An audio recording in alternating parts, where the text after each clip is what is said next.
Video के अंदर अपन ने एडवांस सेलेक्टर नाम से एक फाइल बनाई थी जिसके अंदर अपन ने कॉम्बिनेटर सेलेक्टर को अपन ने समझा था।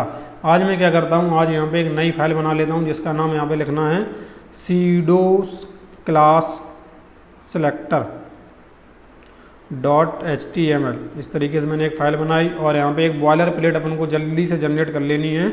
और यहाँ पे बॉडी टैग के अंदर आएंगे, यहाँ पे जाएंगे, सबसे पहले यहाँ पे सूडो क्लास सेलेक्टर के ऊपर क्लिक करेंगे तो यहाँ पे सारी सूडो क्लास आपको मिल जाती हैं। बहुत नंबर ऑफ सूडो क्लासेस हैं, मतलब इतना भी नहीं है कि आप पढ़ नहीं सकते, लेकिन ये है कि आपको इसमें यहाँ पे थोड़ा सा नीचे आओ तो यहाँ पे इतनी सारी यहाँ पे हैं, थोड़ा सा और है, थोड़ा सा और, बस इतनी सारी हैं। एक दिन लगेगा, आप आराम से एक एक करके अगर आप ट्राई करेंगे तो आसानी से सारी पढ़ सकते हैं। लेकिन मैं आपको समझा देता हूँ किस तरीके से अप्लाई होती हैं और किस तरीके से इसको लगाया जाता है। याद करने की कोई ज़रूरत नहीं है, रटने की कोई ज़रूरत नहीं है, सिर्फ सिंटेक्स को समझो और समझो कि ऐसी कोई चीज़ एग्जिस्ट करती है। आप उसको आओगे इंटरनेट पर सर्च करोगे, ऑटोमेटिक आपको हर बार वो मिल जाएगी। नॉर्मली हर कोई भूल जाता है, CSS कोई याद नहीं रख पाता। मैं भी आज तक इतना कोडिंग करने के बाद वो इसको मैं याद नहीं कर पाया। ठीक है, तो सबसे पहले यहाँ पे मैं बताता हूँ आपको। यहाँ पे ले लेता हूँ H2 और H2 के अंदर लिखिएगा सिंपल H2 और यहाँ पे क्या करता हूँ, यहाँ पे एक ले लेता हूँ मैं div ले लिया मैंने। और div के अंदर क्या करूँगा, एक दे दूँगा H2 के अंदर रैंडम कुछ भी अपन ने दे दिया, अभी रैंडम दे देते हैं। इसके बाद अपन ने दिया H3 के अंदर दे दिया रैंडम, मैं लिख ही देता हूँ रैंडम डेटा। और यहाँ पर अपन दे देते हैं क्या दे देते हैं अपन, यहाँ पे पैराग्राफ दे देते हैं, पैराग्राफ दे देंगे, पैराग्राफ के अंदर लिख देंगे पैराग्राफ। ठीक है, तो यहाँ पे अपन ने एक 3 टैग अपन ने दे दिए। अब यहाँ पे पहले देता हूँ स्टाइल, और स्टाइल के अंदर अपन आएंगे। स्टाइल के अंदर अपन को क्या करना है, अपन को सबसे पहले अपन को डिव के अंदर का जो पहला चाइल्ड है, इसको बोला जाता है डिव के अंदर का जो पहला एलिमेंट है ना, उसको बोला जाता है कि डिव के अंदर का पहला चाइल्ड। तो अपन को पहले चाइल्ड को एक्सेस करना है, तो उसके लिए अपन क्या करते हैं, सूडो क्लास का यूज करते हैं। आप सूडो क्लास को किस तरीके से लिखते हैं वो देखो। सबसे पहले सिलेक्टर यानी कि किस पेरेंट एलिमेंट के अंदर अपन को लगाना है। ठीक है, या फिर आप इस तरीके से लिख सकते हैं कि आपने बोला H2 यानी कि जो चाइल्ड एलिमेंट है उसी को लिख दो डायरेक्ट इस तरीके से। जैसे अपन ने लिखा H2 सिंगल कॉलन एक ही रखना है, डबल नहीं रखना है, केवल सिंगल कॉलन।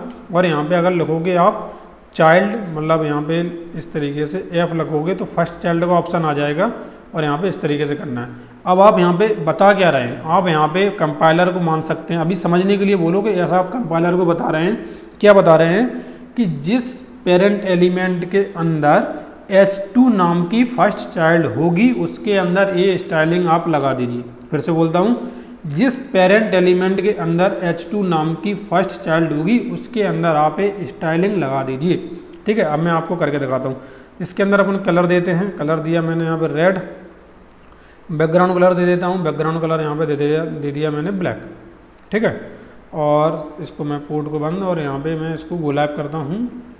गुलाब किया अपन ने, यहाँ पे देखो रेड भी हो गया और ब्लैक भी हो गया, वो अपन को देखने के लिए मिल गया। लेकिन यहाँ पे देखो ये केवल सिंपल H2 और इन दोनों को मिला बस, और किसी को नहीं मिला। वो क्यों मिला, अभी मैं आपको समझाता हूँ क्यों मिला। यहाँ पे देखो इसको H2 किया अपन ने, और यहाँ पर अपन ने इसको भी H2 किया, केवल इन दोनों को मतलब अपन ने H2 किया है। तो इसको क्या मिल गया, इसको अब आपको लग रहा होगा कि अब ये तो पेरेंट एलिमेंट के अंदर है ही नहीं। आपको ऐसा फील हो सकता है ना कि ये तो पेरेंट एलिमेंट के अंदर है ही नहीं, लेकिन आपको मैं बात बता दूं कि ये बिल्कुल पेरेंट एलिमेंट के अंदर ही है। आप मुझे बताइए, क्या बॉडी अपने आप में एक पेरेंट एलिमेंट नहीं है? अगर मैं बॉडी के अंदर अगर पैराग्राफ टैग दे दूँ, इसके अंदर कुछ दे दूँ, तब इस वाले H2 के ऊपर ये अप्लाई नहीं होगा। अगर मैं आप दिखाऊँ तो देखो इस वाले H2 के ऊपर अभी अप्लाई नहीं हो रहा है। तो क्यों नहीं हो रहा है? क्योंकि अब ये बॉडी जो अपना पेरेंट एलिमेंट है उसका जो पहला चाइल्ड है वो अब पैराग्राफ है, ना कि H2। फर्स्ट चाइल्ड कहाँ पे अप्लाई होता है? फर्स्ट चाइल्ड अप्लाई होता है कि आपका जो पहला नंबर का एलिमेंट है वो इसके साथ मैच खाना चाहिए। अगर वो मैच खा गया तो वो बिल्कुल अप्लाई हो जाएगी उसकी स्टाइलिंग, और अगर वो मैच नहीं खाया तो इसका मतलब उसकी स्टाइलिंग अब वो मैच नहीं करेगा। ठीक है, इसी तरीके फर्स्ट चाइल्ड के बाद अपना होता है लास्ट चाइल्ड। लास्ट चाइल्ड अपन करते हैं। अब यहाँ पे मैंने किया लास्ट चाइल्ड। अब बताओ किसके ऊपर अप्लाई होगा? तो आपको मैं बता दूं, सबसे पहले तो इसके ऊपर भी अप्लाई नहीं होगा। क्यों नहीं होगा? बॉडी के अंदर पहला एलिमेंट यानी कि जो पहला चाइल्ड है वो तो पैराग्राफ है, उसके बाद दूसरा चाइल्ड अपना H2 है, तीसरा चाइल्ड अपना डिव है, तो यानी कि जो अपना बॉडी है उसका जो तीसरा चाइल्ड है वो जो उसका लास्ट चाइल्ड है वो कौन सा है, डिव है। ठीक है, अब डिव के अंदर आओ, डिव के अंदर H2 नाम का अपना पहला चाइल्ड, H3 नाम का अपना दूसरा चाइल्ड और जो पैराग्राफ नाम का वो है लास्ट चाइल्ड। तो अपन ने क्या बोला, अपन ने इसको ऐसा बोला कि H2 जहाँ पर लास्ट चाइल्ड है, जहाँ पर लास्ट चाइल्ड है वहाँ पे इस प्रॉपर्टी को लगाओ। तो आप बताओ कि किसके ऊपर अप्लाई होगा। तो मैं आपको बताता हूँ यहाँ पे किसी के ऊपर भी अप्लाई नहीं होगा। यहाँ पे चेक कर लेते हैं, देखो एक के ऊपर भी रेड कलर नहीं है, एक के ऊपर भी बैकग्राउंड कलर अपना ब्लैक नहीं है। लेकिन अगर मैं इस H2 को उठा के यहाँ से अगर मैं इस जगह पे ला के कर दूँ, तो यानी कि इसका जो डिव एलिमेंट है अपना, उसका अगर मैं इसको लास्ट चाइल्ड बना देता हूँ तो उससे क्या होगा, उससे ये होगा कि अपना जो इसके ऊपर रेड कलर भी आ जाएगा, बैकग्राउंड ब्लैक भी आ जाएगा। तो इस तरीके से जो होता है अपना फर्स्ट चाइल्ड और लास्ट चाइल्ड को अपन किसी भी पेरेंट एलिमेंट के साथ एक्सेस कर सकते हैं। आप अगर चाहें तो यहाँ पे इस तरीके से भी कर सकते हैं। अगर मैं यहाँ पे डिव दूंगा, डिव, तो अभी आप देखना क्या होगा। डिव किसका लास्ट चाइल्ड है, डिव इस बॉडी का लास्ट चाइल्ड है, इसीलिए जो स्टाइलिंग है अपनी इस पर्टिकुलर डिव के ऊपर ऑटोमेटिक अप्लाई हो जाएगी। अभी देखना आप इसके ऊपर ऑटोमेटिक वो चीज़ अप्लाई हो चुकी है, लेकिन दिख नहीं रहा है। क्यों नहीं दिख रहा है मैं आपको समझा देता हूँ। मुझे यहाँ पे क्या करना पड़ेगा, मुझे यहाँ पे सबसे पहले तो इसकी विड्थ सेट करनी पड़ेगी। मैंने यहाँ पे दिया 200 पिक्सल, उसके बाद मुझे इसकी हाइट सेट करनी पड़ेगी। मैं इसकी हाइट दे देता हूँ 200 पिक्सल। अब देखता हूँ कैसे अप्लाई नहीं होता है। ये देखो अप्लाई हो गया ना, ये देखो बैकग्राउंड ब्लैक आ गया ना। अब ये कलर रेड इसलिए नहीं है क्योंकि डिव के अंदर के टैग हैं, उसके ऊपर डायरेक्ट आप इस तरीके से अप्लाई नहीं कर सकते। ठीक है, लेकिन आपको ये समझ में आ गया होगा कि बैकग्राउंड कलर ब्लैक आ रहा है तो इसका मतलब वो उसने अपने आप को अप्लाई कर लिया। अभी मैं इसको फिलहाल H2 कर देता हूँ। तो अभी आपको फर्स्ट चाइल्ड और लास्ट चाइल्ड इसके अंदर समझ में आ गया होगा कि किस तरीके से हो रहा है।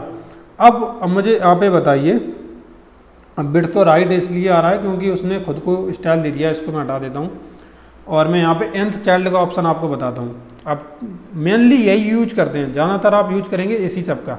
अब nth चाइल्ड क्या है, nth चाइल्ड के अंदर अब आपके पास पूरी अथॉरिटी है कि आप उसको पहली चाइल्ड के ऊपर लगाना चाहते हैं, आखिरी चाइल्ड के ऊपर लगाना चाहते हैं, बीच में किसी चाइल्ड के ऊपर लगाना चाहते हैं। जैसे मैंने आपको बताया ना कि इसके अंदर डिव के अंदर अब लास्ट चाइल्ड कौन सा है, H2। ठीक है। लेकिन इस जो बॉडी एलिमेंट है इसके अंदर तो जो H2 है वो कौन सा नंबर पे है, दूसरे नंबर पे है। तो जो कौन से नंबर की चाइल्ड हुई है, दूसरे नंबर की चाइल्ड हुई। तो अब मैं क्या करना चाहता हूँ, मैं करना चाहता हूँ इस पर्टिकुलर H2 के ऊपर स्टाइलिंग लगाना चाहता हूँ। तो कैसे लगाऊंगा, मैं इस nth चाइल्ड के अंदर 2 पास कर दूंगा और मैं केवल 2 पास करूंगा।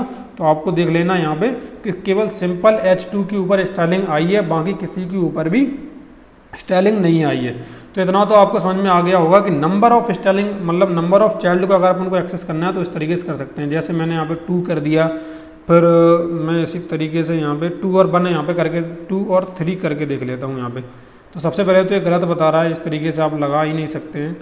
इस तरीके से लगा के देखते हैं, वो भी अपन को गलत बता रहा है, लेकिन इस तरीके से अपन जरूर लगा सकते हैं। अपन इसको बता रहे हैं कि जिस भी पेरेंट एलिमेंट के अंदर तीसरे नंबर पे अगर कोई H2 टैग है तो उसके अंदर अप्लाई करो।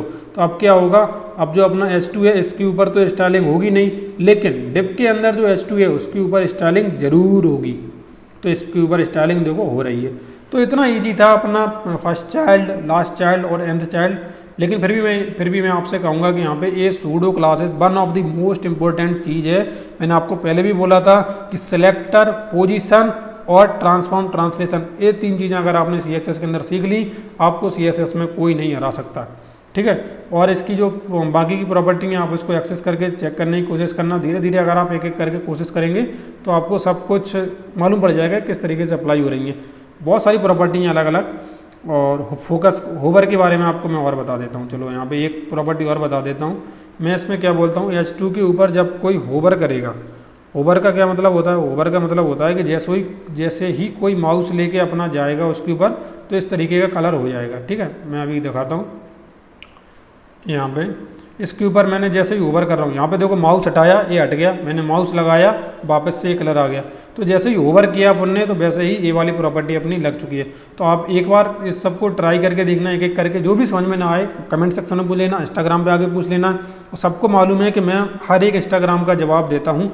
हर एक कितने लड़कों ने मुझे मैसेज किया, कितने लोगों ने मैसेज किया, हर एक बंदे का मैंने रिप्लाई किया है। कई लोगों ने, मुझे बहुत अच्छा तब लगा जब लोगों ने ये पूछा फुल स्टैक डेवलपर बनने से पहले, उनको पढ़ाई शुरू करने से पहले उन्होंने मुझसे गाइडेंस ली। वो मुझे सबसे बेस्ट चीज़ लगी कि उन्होंने पूछा। अगर मैसेज चलो अभी नहीं दिखा रहा, लेकिन ये है कि लोगों का प्राइवेसी भी एक मैटर करता है, इसलिए मैसेज नहीं दिखाई दे रहा हूँ। लेकिन उन लोगों ने जो पूछा ना जिस तरीके से कि करना चाहिए कि नहीं करना चाहिए, तो वो बहुत अच्छा उन्होंने इनिशिएटिव लिया अपनी तरफ से। तो अपन मिलते हैं नेक्स्ट वीडियो में, जब तक के लिए thank you for watching this video.